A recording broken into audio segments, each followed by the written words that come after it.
It means that you as a man are contributing. Hey, welcome back to the Man Cave. I'm excited to share in this session with you as we continue to talk about a man and his marriage. In this session, we're going to be talking about the 4 roles that a husband plays for his family. As a man, we wear many hats. Sometimes we're the family counselor. Sometimes we're the football coach or the baseball coach. Sometimes we're just the limo driver or even the ATM. We wear many hats as men. However, there are 4 major roles that every husband must play for his wife and his family. Number 1, the husband's role as a spiritual leader. Every husband has to become the spiritual leader of his family. Now, this does not mean that you have to be some spiritual superstar. It doesn't mean that you have to know every book in the Bible, chronologically when it was written, who wrote it, and the gist of what every book is about. Being the spiritual leader of your family doesn't mean that you are equivalent to the pastor at your church. It doesn't mean that you have to go to seminary and that you have to train for so many years before you are released into ministry. The moment that you are engaged or become a father, you are then released into ministry. Well, what does it mean to be the spiritual leader of your family? It means that you take responsibility to ensure that your family has Christ in their presence. Simply put, you can lead a Bible study with your family. Or if that seems to be too daunting at this place in your spiritual walk with God, lead prayer with your family. You know, there are all kinds of ways that you can study and make sure that your family is in the Word of God. There are YouTube videos just like this one that you're watching. There is the Bible on tape. There's the Bible on YouTube. One thing I like to do is to open up the Bible and talk about a story in the Bible with my family, and then give my wife and my son an opportunity to reflect on what the story means to them, how they can apply it to their own lives. And in this way, I don't have to know all the nuances of the entire book. It can be rather random. It can be spontaneous. Sometimes riding down the road on a road trip, we'll talk about a Bible story and then just kind of toss it around. And we'll even use those alternate endings. What if the character had done this? Or what do you think the outcome would have been had the character had a different attitude? And so there are all kinds of ways that you can lead your family as the spiritual leader of your house. One thing I want to encourage you to always do is to go into your kid's bedroom, and even if they're asleep, pray over your child. Place your hand on them and just ask God to bless them and to protect them. As you go and lock up the house at night, pray over the doors. Ask God to keep all evil away from your dwelling place. Pray for your wife while she's resting and while she's away at work. There's so many things that are going on in the world, and the family really needs strong men who would take that role and become the spiritual leader of their family. And the one powerful promise in this lesson concerning being the spiritual leader of your family is this: that you cannot bless the soul of your wife without your own soul being blessed in the process. What do I mean by that? That as you lead your family spiritually, that in and of itself is a blessing to the soul of your wife. And every woman wants that spiritual side of her man or her husband. Children want that from their father. They want to know that their father is praying for them. And this is an Old Testament principle.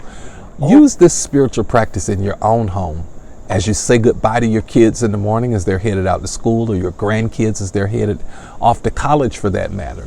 If they are away in college, send them a text message and just let them know, Daddy or Granddaddy is praying for you today. This is going to be a great day. And that's a way that you can simply yet practically lead your family spiritually. Here's number 2. Not only are we to be the spiritual leader of our family, but we are to also take on the role of being the emotional encourager of our wife and family. As the emotional encourager of our wife and family, it means that we are in tune with our wife and our kids emotionally, that we know where they are, that we know what they're going through, or we have at least some general idea of what their struggle at the time may be. And then we take the responsibility to become the encouragement that they need in their lives. You see, as men, we must be aware of and sensitive to the emotions of our wives. Now, one thing that we all know that we talk about in our private times together is that women are more emotional than men. God created them that way. They are more emotional creatures. But have you ever stopped to think about why women are more emotional and why they need our emotional support the way that they do? Women deal with all kinds of battles.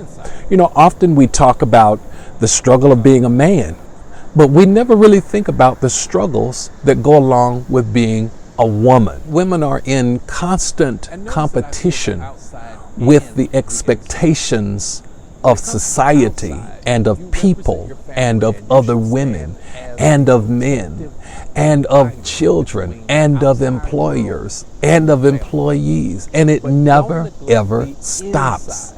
They are in competition with idealistic mindsets that say that this is what pretty is. That's not what pretty is. This is what feminine is. That's not what feminine is. And they're in this constant place of struggling with identity to try and really land on a solid basis of who they are and what really is expected of them. Beyond that, women wear so many hats in the family that we as men really don't think about it or recognize it the way that we should. Think about it for a moment. Who primarily in the average household is responsible for the nurture of the kids? That's right, the woman. Who primarily is responsible for helping with homework? Typically in a household, mom is the one that's going to do it. Who primarily is going to the school when something goes awry? Mom, primarily, typically, in a typical average household. Who is it that's responsible for the care of the inside of the home, i.e. cleaning, i.e. making sure everything is structured and put in order? The kitchen cabinets, that when the door opens on the kitchen cabinet, everything doesn't fall out on the head or the toes of whoever opened the cabinet door. Again, the wife. Who is it that is primarily responsible for the nurture of the whole family? If something goes wrong, somebody gets sick, a child has a stomach ache, or you as a man get ill, the wife is. And that's just the home. And I haven't even scratched the surface of it all. But then let's go to the work world. Women are still treated with inequality. They still are underpaid and undervalued. Men still make more money than women do with the same credentials. And it is still happening right now, which means this, that women have to work just that much harder in order to even compete in the job market with men who many times have less qualifications. But because of the fact that they are women, they are treated unfairly and differently in the marketplace. Now, that's the job. But let's take it even a little further, because women are also grossly disrespected, not only in the marketplace, but in the street, in the world. Every single day, there is music being produced that sells in the millions and trillions, that defames the dignity of femininity, that calls women female dogs, and it is celebrated all across the entire globe. And so they're dealing with the identity crisis of being devalued and put down and debased on a daily basis. And you may find this hard to believe, but women actually do not take pleasure in going and getting their hair done and their nails done. I mean, they're sitting in a straight back chair in an uncomfortable position, exposed to everyone in a salon for 4 hours. They're waiting their turn and the long, tedious process of getting their hair done. And then when they go to the nail salon, we might think as men that this is a pleasure and a luxury. But do you realize why they go through all of this? It is because if they don't keep themselves looking good and maintain, they become more and more subject to constant criticism that they don't look good, they're not pretty enough, they're not good enough. And so women are subject to so much. That's why we as men have to understand some of these things. And though she may never talk about it from one man to another, I'm telling you that these are real life struggles, and I haven't even scratched the surface. That's why it is vital and significantly important that we as men take the lead as the emotional encourager to our wife, to our daughters, and to our sons. In 1 Peter 3:7, we are told that we have a responsibility to live with our wife with an understanding. And what that means is to strive to understand her struggles in life, to strive to comprehend the challenges that she faces as a woman. Because if you understand better, you can then do better. And you may be saying, there's no way in the world I'll ever understand my wife or my girlfriend or my fiance or my daughter for that matter. Well, yes, you actually can. Let me give you a couple of tips on how to understand your wife, your girlfriend, your fiance, your daughter, your sister even better. Be an active listener, that you are looking at her, you're acknowledging with a nod, with a okay. We don't say, I understand, because we'll never be women. So we'll never fully understand. And so it's not good to interrupt while she's talking. Let her talk. Let her talk. She's going to talk. Let her talk. More specific questions will work. Like, how are things at the job? And when she comes home talking about a situation at the job, make a mental note to come back to that and ask for details. Tell her the next day or 2 days later or a week later, you know, I remember what you told me the other day about the situation at the job, and I just want you to know I've been praying for you. And how things going? Are things any better? Be specific. And that opens the door for communication. It shows that you care. And when she knows that you care, it will open up a whole world of her emotional life to you. Wise is the husband who makes it a habit to keep up to date and be keenly aware of what his wife is feeling and thinking. Ask questions. If you want to know, she'll tell you, if she feels like you'll truly listen to her. Keep your body language open. You don't want to listen like this right here, because this look says, yeah, right, whatever. And then you don't want to laugh. Sometimes women react to things differently than a man would, and you may have handled the situation much differently than she would. So don't interrupt with advice giving. No, what you should have done was told him so and so and so and so. That's what I would have done. But it's not you. You're not her. And remember, you're seeking to understand her, not for her to understand how you would have handled the situation. Which leads me to another very important point, and that is this. Wise is the husband who knows not only his wife emotionally, but himself emotionally. You see, it's hard to help somebody else when you need help, but have not recognized the fact that you need help yourself.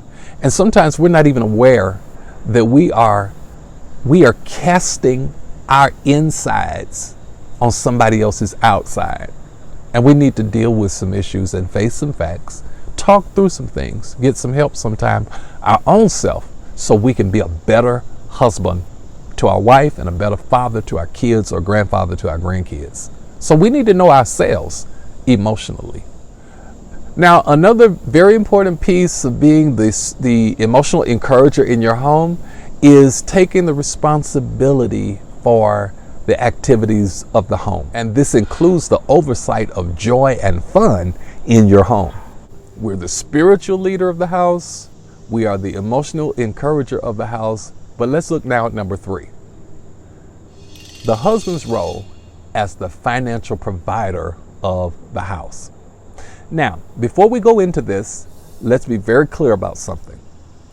Your wife might make more money than you do, and that's a-okay.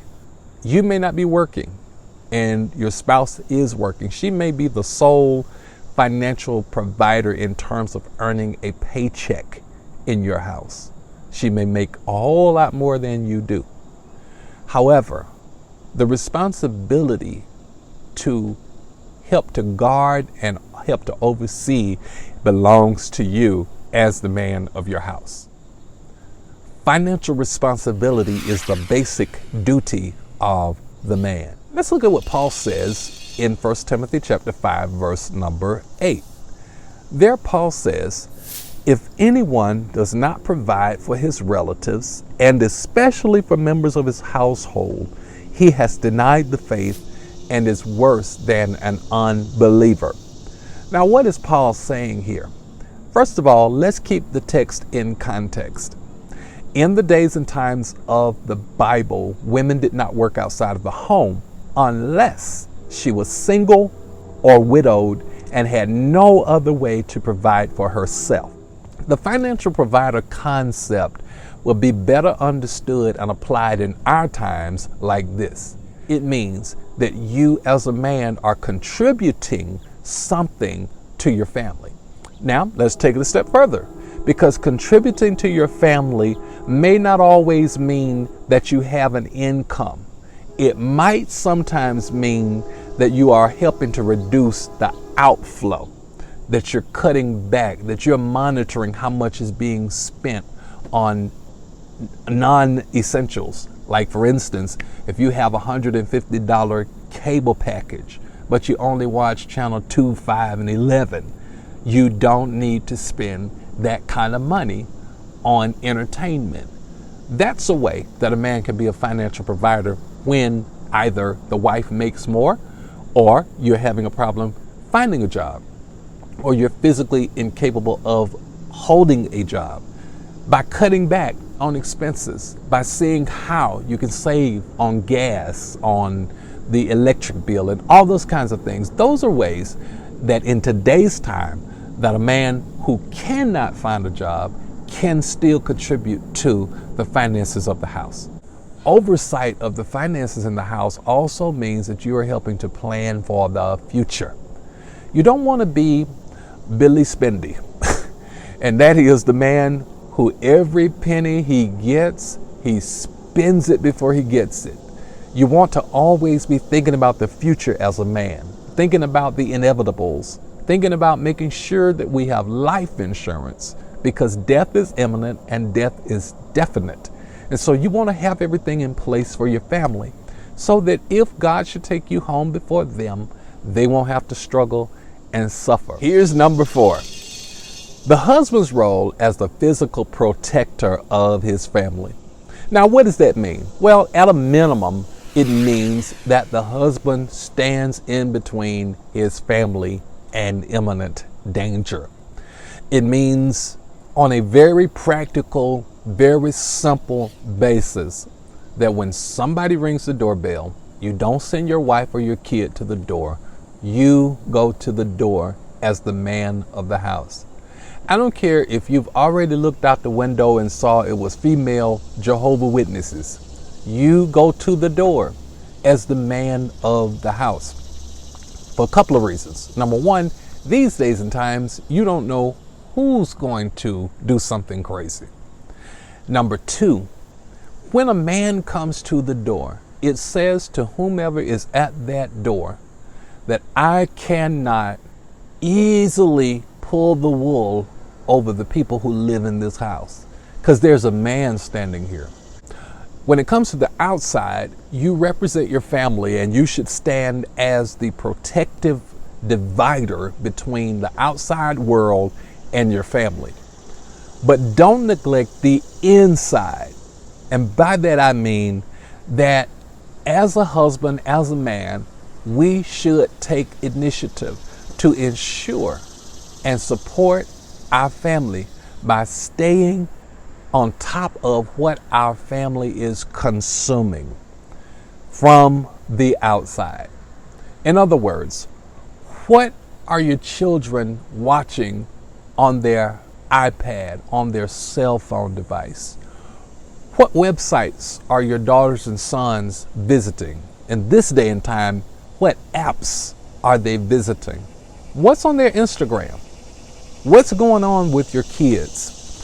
Being a dad and being a husband means that you're not passive, but you are active in ensuring that the children are being raised right and that they're walking in the right footsteps. Scripture says, train them up in the way that they should go, and when they are old, they will not depart from it. You must be a part of that training. And that means at an early age, if your kids are grown now and gone out of the house and they have their own children, if you have a hand in raising your grandkids, plant seeds now to help them to avoid consuming things that will be devastating to them spiritually. That's your job. And it's a job that you should take seriously. It's a job that you should be on right now, making sure that your kids or your grandkids or any child in whose life you have any kind of impact is consuming only that which will be beneficial for their walk with God. Hey, thanks for watching. Thanks for listening. Be sure to like and subscribe and hit that bell notification. Check out the handout that's attached to this video or audio if you're listening. Talk to you next time.